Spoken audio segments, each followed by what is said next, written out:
Do small things remember us, or do we only remember them? Evelyn Evie. Walker moved through the diner like someone carrying a map of a life. 62, hands soft from years of dishwater and flour, knuckles inked with the faint creases of age. She knew each booth by the way a regular settled into it. She knew the sound of the espresso machine the way others knew a friend's laugh. Her routine was a precise comfort: sweep, coffee, smile, 2 eggs over easy for Mr. James on the corner, a crossword with the morning paper at noon. It kept her steady. Before we continue, if you love stories that warm your heart and awaken emotions that help you to become a better person, be sure to subscribe to this channel and show your love by liking the video. If you enjoy it, share a story with us, one that filled your heart with joy and emotion. It might inspire our next video. Martha's Diner sat on the corner of Bull and Forsyth, a red neon sign that hummed at night, and a window that framed the stretch of Forsyth Park where oaks hung Spanish moss like old curtains. Tourists passed through in summer. In winter, the locals kept the place warm with stories and coin jars. That morning the rain had left the street shining.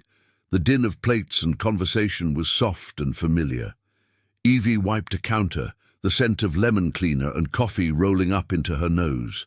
She glanced toward the window and noticed a woman she did not recognize. Thin coat, hat pulled low, a small handbag clutched to her chest. She sat alone, hands folded, watching the rain puddle at the curb. Evie felt the quiet like a call. She carried a plate of the day's special, a slice of apple cake, steam still lifting from its edge, and set it gently before the woman. "You look like you could use a warm plate," Evie said. Her voice was a worn ribbon of kindness. The woman's lips trembled into a smile small as a coin. "Thank you, dear." Her voice held the soft tremor of many winters. "You're very kind." They spoke in short sentences, small, careful, the way people say important things when they don't want to frighten the world. The woman's name was Margaret Thompson, but she said everyone called her Peggy. Her coat smelled faintly of lavender and mothballs, and tucked beneath her blouse was a locket that caught the light like a tiny moon. "Harold used to love this cake," she said, tracing the plate's rim as if it were a map. "He'd say it tasted like falling leaves and Sunday mornings." Evie paused. "Harold, do you have family here?" Peggy's eyes grew distant. "I had a son," she murmured. "A long time ago. We lost touch. It's been many years." A silence settled, comfortable as a blanket. Evie poured tea. She sat across from Peggy and listened. The rain tapped the window in a steady rhythm, the park in the distance a soft green blur. Peggy's fingers found the locket and opened it with a tiny, practiced motion. Inside was a photograph, a boy with a freckled nose and his hair combed like he'd been taught to be polite to cameras. Evie felt something uncoil in her chest.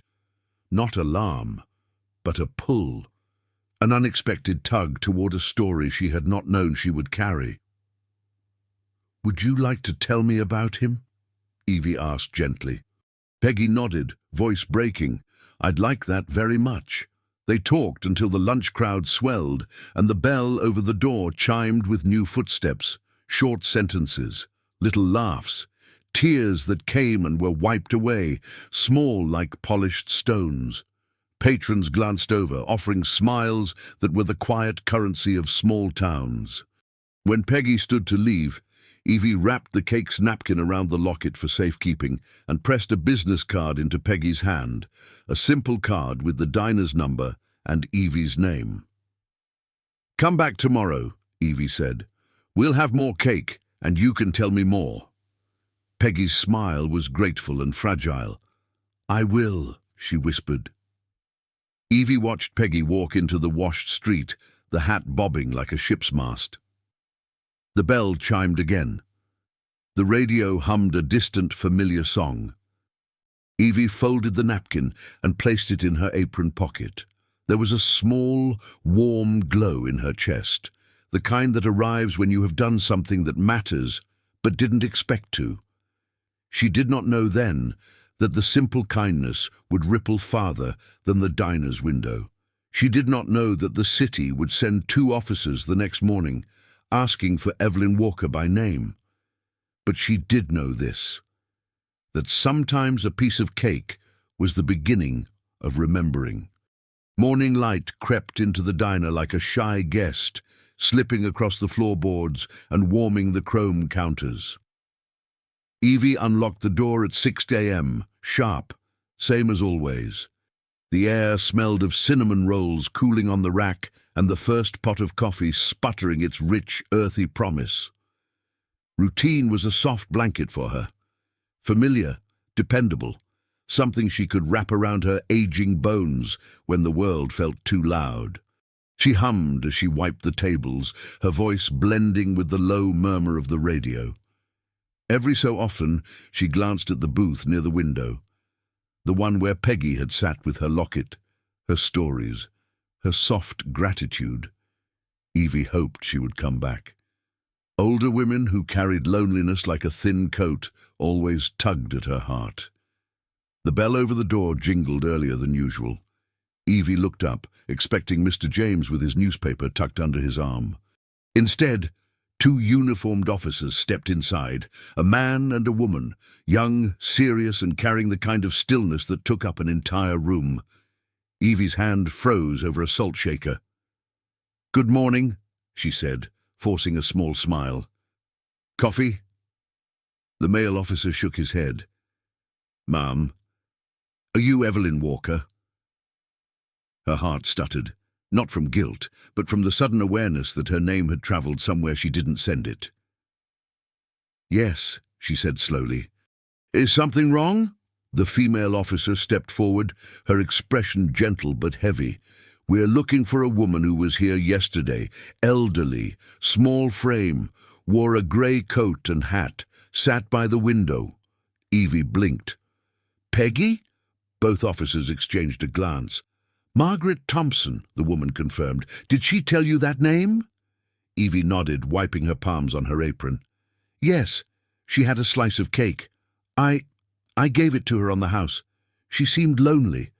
The male officer inhaled sharply, not unkind, but deeply. "Ma'am, Margaret Thompson has been missing for 3 days."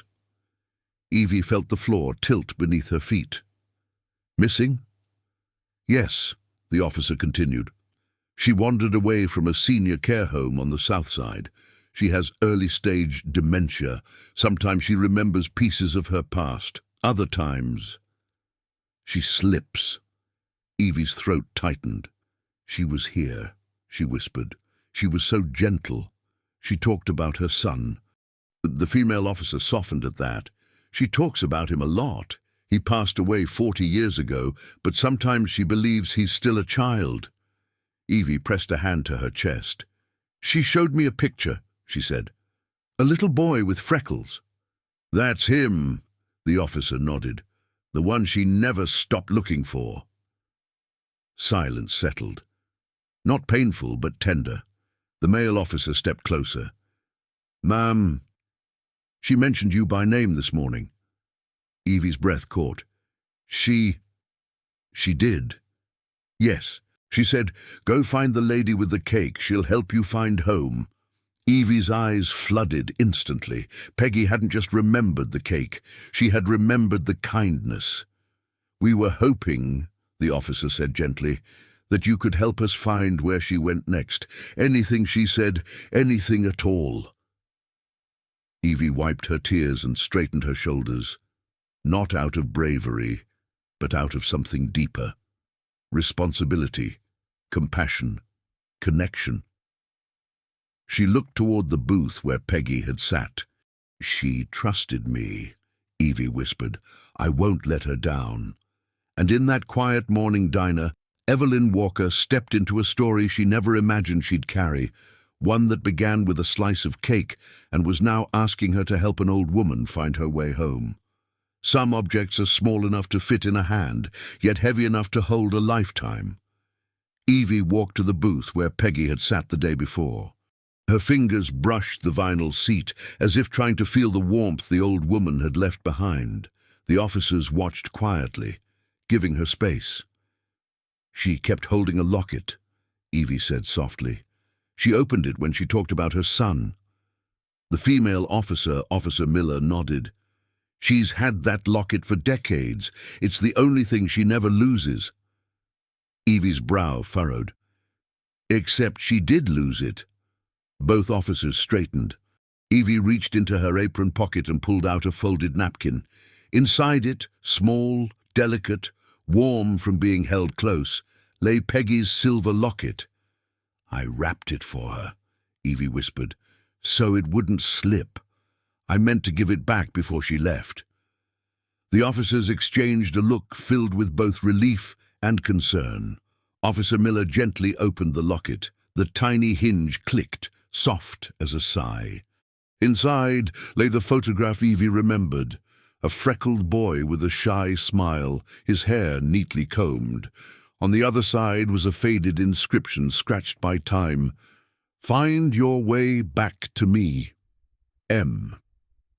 Evie's eyes stung. "She told me he was lost," Evie murmured. "But I thought she meant emotionally, not literally." Officer Thompson spoke quietly. "People with dementia mix the timelines of their lives. In her mind, he's still missing, still somewhere she needs to reach." "But where would she go?" Evie asked. Officer Miller studied the locket thoughtfully. "Peggy always remembers one thing clearly, her childhood home. She used to say it was the safest place she ever knew." Evie nodded. "Did she tell you where it is?" "That's the problem," Miller replied. "Peggy speaks in fragments, half stories. She says street names mixed with memories." Evie sat back, thinking hard. The diner hummed faintly, the clink of dishes, the low rumble of conversation starting with the morning rush. "She said something yesterday," Evie whispered. "When she held the cake. Something about Sundays and oak trees." Officer Thompson pulled out a map. "There are oak trees all over Savannah. But she said one more thing." Evie pressed a hand to her forehead, searching through the memory. "She said the color blue made her feel at home." The officers frowned. Evie stood abruptly. "Wait." She pointed outside yesterday and said, "Those windows, they're the same color Harold painted." "Blue! Bright blue!" Officer Miller's eyes widened. "There's only one historic district in town known for blue shutters." Evie nodded. "The Victorian cottages off Whitaker Street." Officer Thompson folded the map quickly. "We need to go." Evie grabbed her purse, her apron still tied around her waist. The officers hesitated. "You don't have to come, Ma'am," Miller said gently. Evie shook her head. "She came to me for help. She remembered my name. I'm going." The officers exchanged a look, then nodded. A few minutes later, the diner door jingled shut behind them, leaving the scent of coffee and cinnamon in their wake. Evie clutched the locket to her chest. Wherever Peggy was, Evie would help her find the place her heart still called home. Some places stay alive only in memory, but a heart that's searching can find them again, even decades later. Evie rode in the back of the patrol car, the locket held firmly in her hands. Rain dotted the windows, leaving tiny rivers that twisted and merged like half-forgotten stories. The officers drove slowly through Savannah's historic district, where pastel houses lined the streets like soft-colored memories. When they turned onto Whitaker Street, Evie felt something tighten in her chest. Old Victorian cottages stood under sprawling oak trees, their branches draped with Spanish moss like heavy green curtains. And there, halfway down the block, stood a row of homes with bright blue shutters, the exact shade Peggy had pointed at from the diner window. Officer Miller slowed the car. "That one," Evie whispered, pointing to the second cottage, a small cream-coloured home with a crooked porch light and a mailbox that looked like it had been painted by a child. The officers exchanged a quick look. They stopped the car. The air outside was cool and heavy with the scent of wet earth. Evie stepped onto the sidewalk, the ground soft beneath her shoes. The shutters were chipped and weathered, but unmistakably blue, a blue that felt like a memory reaching out. "She came here," Officer Thompson murmured. "She must have." Evie approached the front porch. Her heart pounded. A porch swing creaked softly in the wind. A planter of wilted daisies sat beside the step, and on the doormat, Officer Miller crouched. "Ma'am, look." A small paper bag rested there, damp from the night air. Evie's breath caught. Inside the bag was a slice of cake, the same kind Evie had given Peggy. "She brought it back," Evie whispered, tears forming. "She came here to share it, with her memories." Officer Miller stood and scanned the yard. If she was here recently, she couldn't have gone far. Evie stepped off the porch, turning slowly. "Peggy," she called softly. "Peggy, dear, it's Evie, the waitress." A dog barked in the distance. A car door slammed somewhere down the block. The wind rustled the moss above them. Then, across the street, behind the old church, something moved. Evie pointed. "There!" They hurried together, careful but quick, rounding the church to the small garden behind it. And there, sitting on a stone bench beneath a magnolia tree, was Peggy, hat slightly askew, hands folded neatly in her lap, her face lifted toward the sky with the softest smile. Evie called out gently, "Peggy." Peggy turned her head slowly, her eyes filled with recognition. "Oh, there you are," she said, as though Evie had simply been running late. "I was waiting for you, dear." Evie rushed to her and knelt beside the bench. "Peggy, we were so worried. Are you all right?" Peggy nodded. "I found it. The place where Harold learned to walk. The place where he said his first word." Her fingers brushed the air. Blue shutters, just like then. Evie swallowed hard. "Peggy, Harold's not here anymore." Peggy's smile trembled. "I know." Then her voice softened. "But some part of him still is." Evie took Peggy's hand. "You're not alone," she whispered. "We're going to take you home." Peggy leaned her head onto Evie's shoulder, closing her eyes as if the search she'd carried for decades had finally ended. Some places smell like fear, others like hope. Hospitals smell like both. By the time the patrol car reached Memorial Health Hospital, Peggy was shivering lightly in the back seat, her thin hands curling and uncurling in small, restless motions. Evie sat beside her, one protective arm around the delicate shoulders. "It's all right, dear," Evie whispered. "Just a checkup. You'll feel warmer inside." Peggy nodded, leaning into her like a child trusting a mother. Nurses greeted them with soft urgency, familiar with the way the elderly arrive. Fragile, confused, holding on to memories that slip through their fingers like silk. "Ms. Margaret Thompson," one nurse called gently. Peggy blinked. "That's me, honey." Evie walked with her hand in hand until they reached a small room with pale walls and a monitor softly beeping in the corner. The scent of disinfectant floated in the air, clean and sharp. Peggy sat on the edge of the bed. The doctor checked her vitals, shone a small light in her eyes, pressed a stethoscope gently to her back. "She's dehydrated," he said to Evie, "cold, exhausted. But with rest, fluids and monitoring, she'll be okay." Evie exhaled in relief. She hadn't realized she was holding. Peggy took Evie's hand again. "Will you stay?" Evie nodded. "As long as you want." For a while they sat in silence, the kind that becomes its own language. Peggy's gaze drifted toward the window, where afternoon sunlight filtered through blinds, laying stripes of gold across the bed. "Do you think he knew?" Peggy asked suddenly. Evie frowned gently. "Who, dear?" "My Harold." Her voice wavered. "The last day I saw him, I told him I wanted him to be brave, but I wasn't brave. Not after. I let the world scare me." Evie squeezed her hand. "You loved him. That's not fear. That's holding on." Peggy looked down at her lap. "He was so little, and I was so young, and the world—" Her breath trembled. "The world wasn't kind back then. They said I couldn't raise him alone. They said he'd be better off with someone else. And I believed them." A tear rolled silently down her cheek.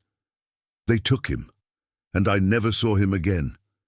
Evie blinked hard. "Peggy, I'm so sorry." Peggy looked at her, eyes clouded with 70 years of longing.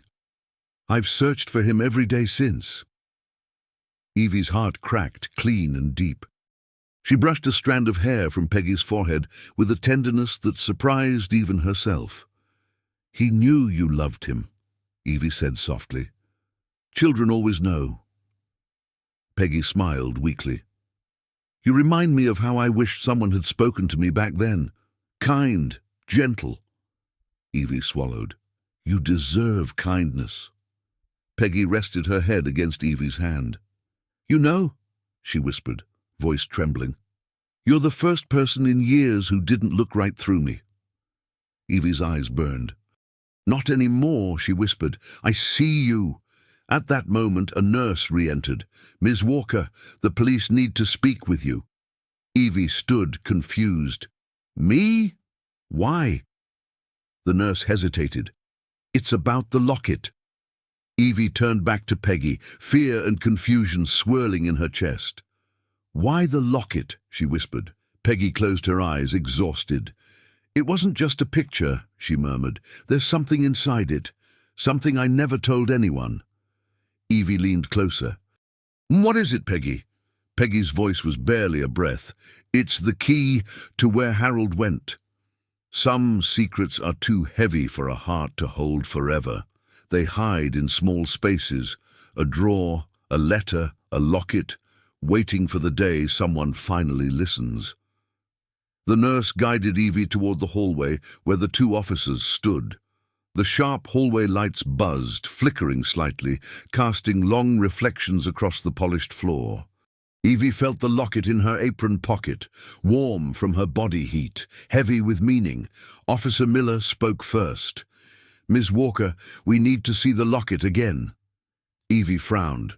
"Why?" Peggy said it held something important, but she couldn't finish. Officer Thompson's jaw tightened. "Because we received a call from the care home.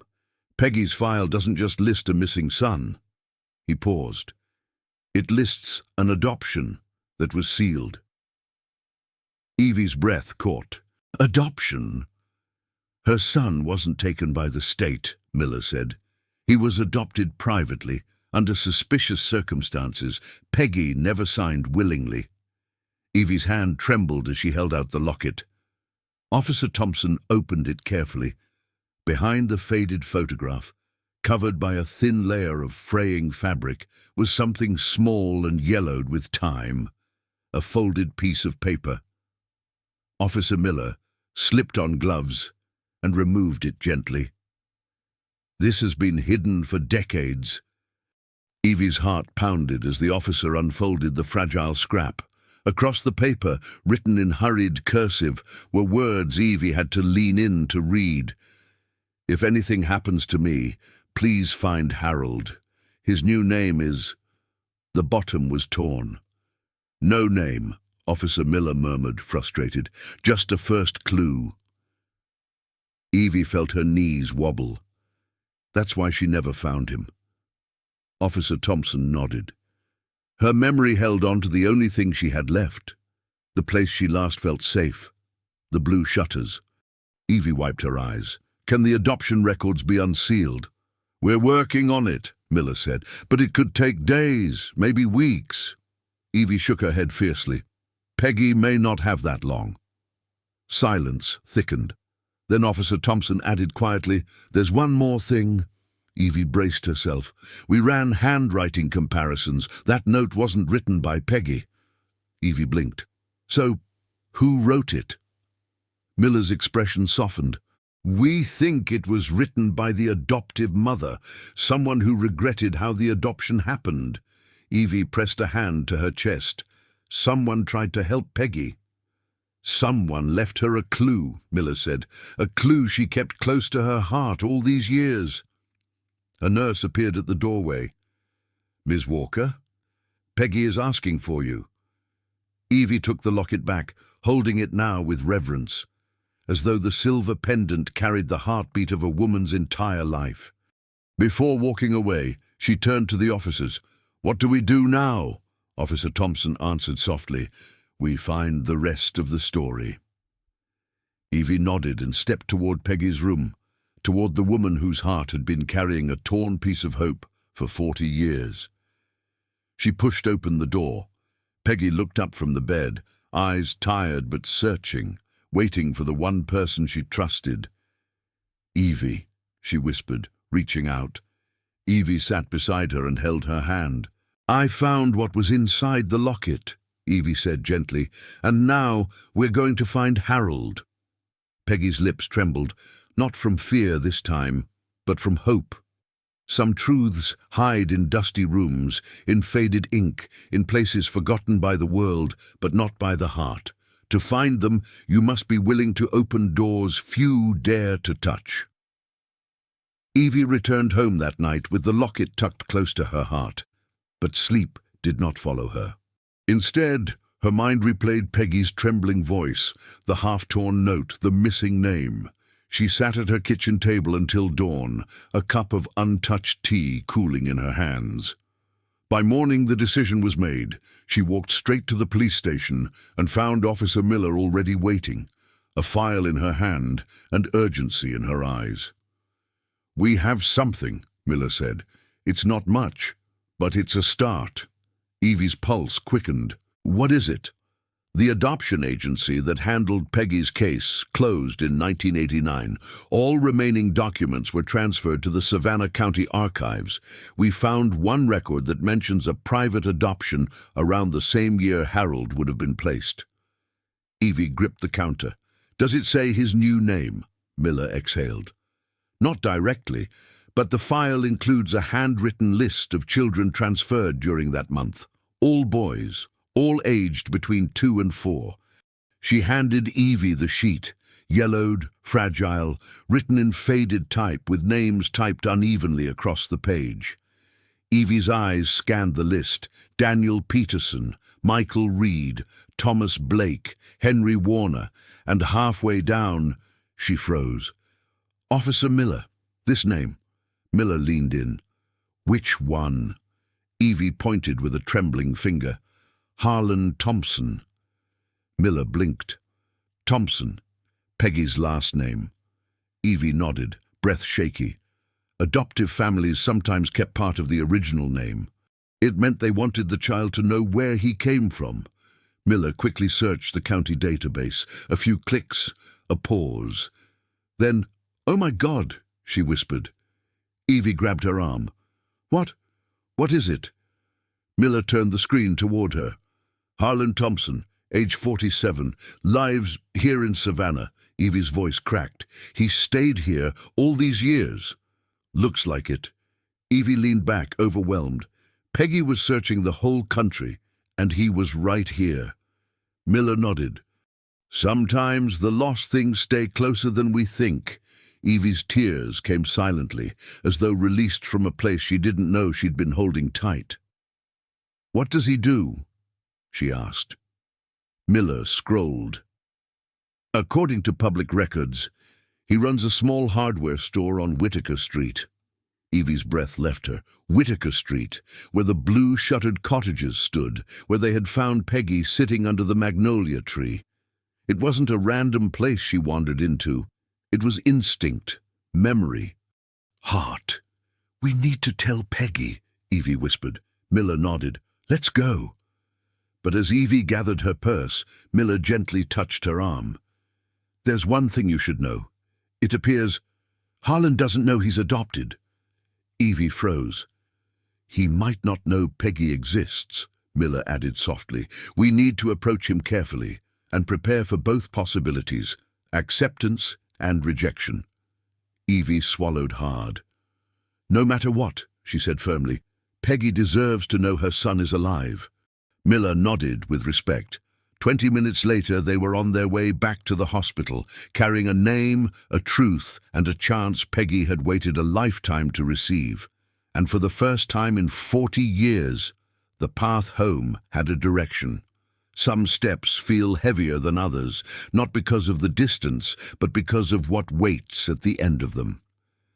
Evie and Officer Miller walked down Whitaker Street, their footsteps slow, the late afternoon sun turning the pavement gold. The houses around them glowed in soft colors, blue shutters blinking gently like watchful eyes. Across the road stood the small hardware store the records had pointed to. Thompson's Fix-It and Supply, a humble place with dusty front windows, a hand-painted sign, and a bell that hung crookedly above the door. Evie lingered outside, heart pounding. "Are you ready?" Miller asked gently. "No," Evie whispered. Then she lifted her chin. "But she is, and that's enough." They stepped inside. The bell rang with a small friendly chime, the kind that belongs to old shops with more stories than customers. The smell of wood shavings, paint, and machine oil filled the air. A man stood behind the counter sorting screws into small jars, mid-40s, broad shoulders, tired eyes, a face worn by work, not bitterness. "Harlan Thompson?" Miller asked. He looked up surprised. "That's me," he said. "Can I help you ladies with something?" Evie studied him, the shape of his jaw, the soft curl in his hair, the freckles faint under the skin. He looked so much like the boy in Peggy's locket, so much like the child she held under the willow tree. Evie's throat tightened. Miller stepped forward. "Mr. Thompson, we're here regarding an old adoption case. We have reason to believe." Harlan raised a hand, gentle but firm. "Ma'am, I'm not adopted." Evie flinched at the certainty in his voice. "My parents raised me right here in Georgia," he continued. "I've never heard anything about adoption." Miller exchanged a look with Evie. This would be harder than expected. "Mr. Thompson," Miller said softly, "we have old records, a sealed adoption, a name match, and a note from your birth mother." Harlan froze. "My birth mother," he repeated, stunned. "No, that has to be a mistake." Evie stepped closer, her voice small and trembling. "Harlan, your mother has been looking for you for decades." Harlan's face flushed. He shook his head violently. "Stop, please. I don't know who put you up to this, but my parents are good people. They wouldn't lie." Evie swallowed.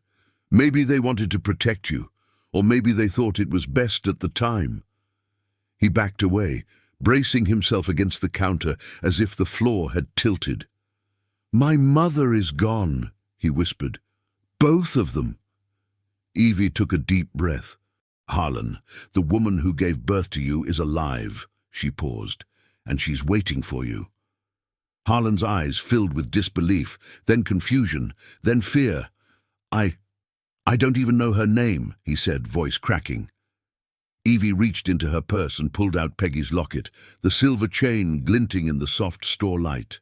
She placed it gently on the counter. Harlan stared at it. "This was around your neck," Evie whispered, "when she held you for the last time." Harlan's hand trembled as he reached for the locket, turning it over like it was a foreign object, yet strangely familiar.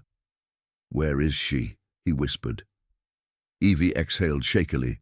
"At the hospital, and she wants to see you." Silence blanketed the room. Then a single tear slid down Harlan's cheek. "I don't know if I'm ready," he murmured. Evie stepped closer, laying a soft hand on his arm. "No one ever is," she said, "but she's waited a lifetime for you." Harlan closed his eyes, and in that moment, a man who never knew he was lost took his first step toward being found. Some moments arrived dressed softly, on quiet feet, in trembling breaths, yet strike the heart with the force of a lifetime. Evie and Officer Miller walked beside Harlan as they entered the hospital. The fading sunlight filtered through the lobby windows, turning the linoleum floors gold. Harlan held the locket in his fist, as if afraid it might disappear if he let go. His steps were slow, heavy, not with reluctance, but with the weight of a truth too big to carry all at once. "Her room is just down this hall," Miller said quietly. Evie glanced at Harlan. His jaw trembled, his eyes glassy. He looked like a man torn between fear and longing. "You can still walk away," Evie whispered gently. "There's no shame in needing time." Harlan shook his head. "No, she's waited long enough." They reached Peggy's room. The door was slightly open, and inside, Peggy sat propped against pillows, her thin shoulders illuminated by the warm orange glow of sunset. She stared at the window, humming a soft tune, one Evie recognized from the day in the diner. "Are you lonesome tonight?" The Elvis Presley classic. Evie exhaled softly. "Peggy?" Peggy turned and her face lit with a fragile smile. "Evie, darling." She didn't yet see the man standing behind Evie. Harlan stayed frozen in the doorway, chest rising and falling with shallow breaths. Tears hovered just beneath his lashes. Evie stepped aside. Peggy blinked, squinting slightly, her eyes slow to focus. "Hello," she said softly, unsure. Harlan swallowed hard. "Hi." Something shifted in Peggy's gaze. Recognition flickered, not sharp, not certain, but tender, like a memory brushing past the heart rather than the mind. "Your face," Peggy whispered. Harlan stepped closer. "Ms. Thompson, I'm—" His voice cracked. Peggy leaned forward, her frail hands trembling. "Let me look at you." He came to her bedside. She reached up, hesitant, trembling, and placed her hand against his cheek. "Harlan," she breathed. "My baby." The name broke him. Harlan fell to his knees beside the bed, taking her hands in both of his. Tears spilled freely, unrestrained, decades of silence collapsing. "I didn't know," he choked out. "Mom, I didn't know." Peggy cried softly, stroking his hair with shaky fingers. "I tried to find you, my whole life. I never stopped, not one day." "I'm here now," he whispered, forehead pressed to her hands. "I'm here." Evie stood at the doorway, tears running silently down her cheeks. Officer Miller turned her face away, giving them privacy, emotion pressing at the corners of her eyes. Peggy cupped Harlan's face with both hands. "You grew into such a good man," she whispered. "I knew you would." Harlan lifted his head, breath trembling. "I wish I had found you sooner." Peggy shook her head slowly. "No, life brought you when it was time." The sunset deepened, bathing the room in amber light. A mother who had lived with unending ache, a son who never knew he was missing, and a moment that stitched their broken years together. Evie stepped forward, placing a hand on both of their shoulders. "You're together now," she whispered, "and that's what matters." Peggy closed her eyes, resting her forehead gently against her son's. "You came home," she breathed, and for the first time in 40 years, she felt whole. Some endings are not really endings. They are circles finally closing, hearts finally resting, and stories finally finding the hands meant to hold them. 3 days after the reunion, Peggy was discharged from the hospital with a fragile but steady warmth in her cheeks. Evie insisted on helping her settle into her care home again, but this time she didn't go alone. Harlan walked beside the wheelchair, one hand resting protectively on the handle, the locket hanging around his neck. He touched it often, unconsciously, like someone finally holding a missing piece of himself. The care home staff greeted them with surprised smiles. "Peggy, you had us worried," Peggy chuckled softly. "I went out looking for something important, and I found it." Harlan squeezed her shoulder. Once she was settled, Evie said, "I have one more place I want us to go, a place where this all began." Harlan nodded. "Lead the way." They walked, slowly, carefully, to Martha's diner, the bell chiming as they entered. The familiar smell of coffee, cinnamon, and old wood greeted them like a warm embrace. Regulars turned, smiling at the sight of Peggy and Evie walking in together. The booth by the window, her booth, sat open, morning sun spilling across the table like a memory renewed. Peggy paused, eyes filling. "That's where I sat, isn't it?" Evie nodded. "And where you told me about Harold." Peggy touched the table with trembling fingers.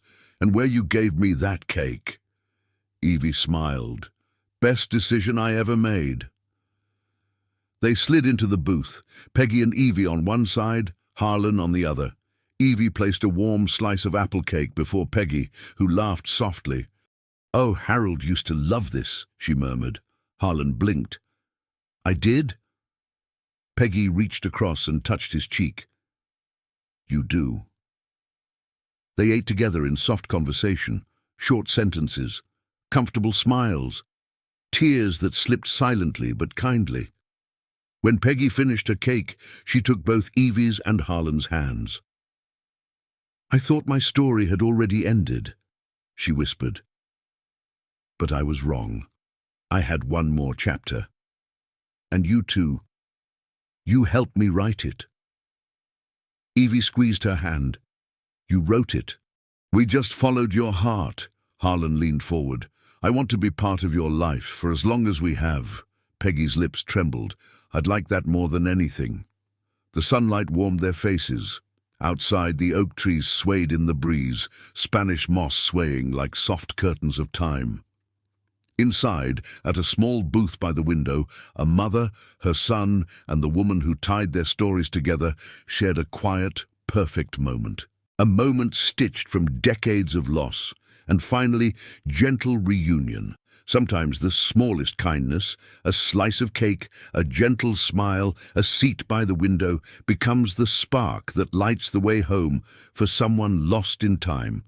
Life reminds us that love doesn't need to arrive early. It only needs to arrive true. And the family we rediscover can be just as powerful as the family we remember.